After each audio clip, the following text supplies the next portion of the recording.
Nobody saw this coming. One of the biggest shocks of the FIFA World Cup 2026 so far has just unfolded in Group H. European giants Spain were held to a stunning 0-0 draw by World Cup debutants Cabo Verde, while Saudi Arabia produced another impressive World Cup performance by earning a 1-1 draw against Uruguay. And just like that, Group H has exploded wide open. Today we're breaking down both matches with tactical analysis, key statistics, player performances, and a look at the updated group standings. What was expected to be a comfortable Spanish victory turned into a historic defensive masterclass from Cabo Verde. Spain dominated virtually every statistical category but simply could not find a way past veteran goalkeeper Vozinha and a disciplined Cabo Verde defensive block. Spain had 62% possession, attempted 23 shots with 8 shots on target, 11 corners, and 92% pass accuracy, yet they were unable to score a goal.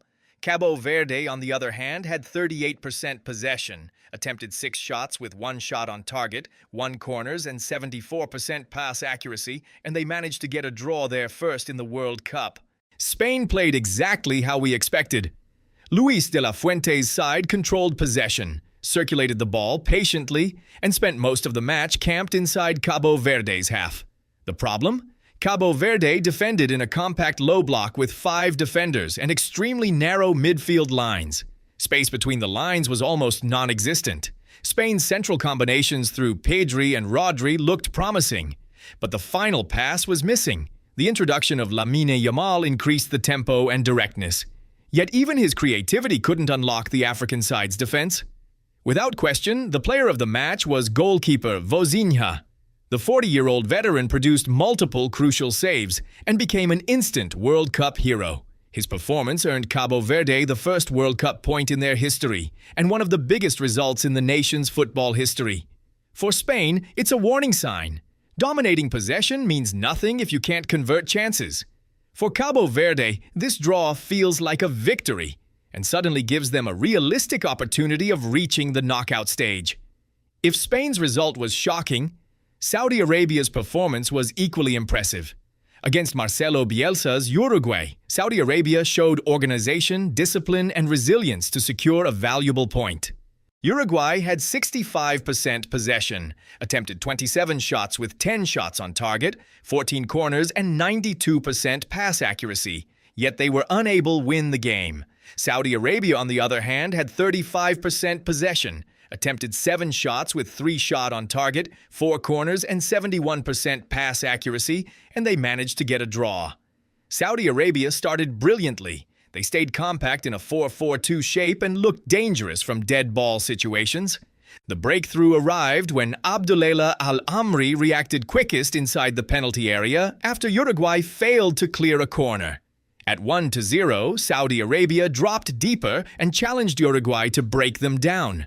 Marcelo Bielsa responded by pushing Federico Valverde into a more central role, giving Uruguay greater control of midfield and increasing the speed of ball progression.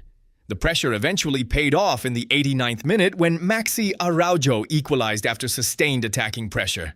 Mohamed Al-Owais and Abdullah Al-Amri were standout Saudi Arabia players. Al-Owais made several crucial saves, while Al-Amri scored the opening goal and delivered a commanding defensive display. Federico Valverde and Maxi Araujo were standout players from Uruguay. Araujo rescued a point with the equalizer and created constant problems for Saudi Arabia's defense during the second half.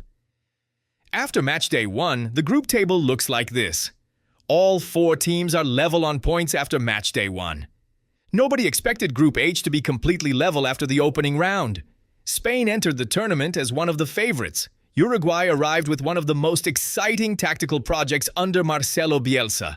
Yet after 90 minutes, neither giant managed to win. Now, every match becomes crucial.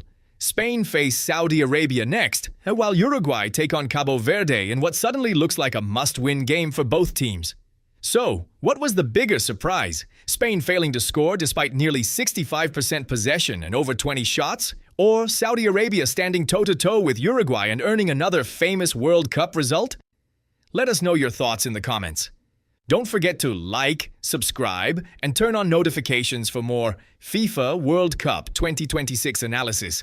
Until next time, enjoy the football.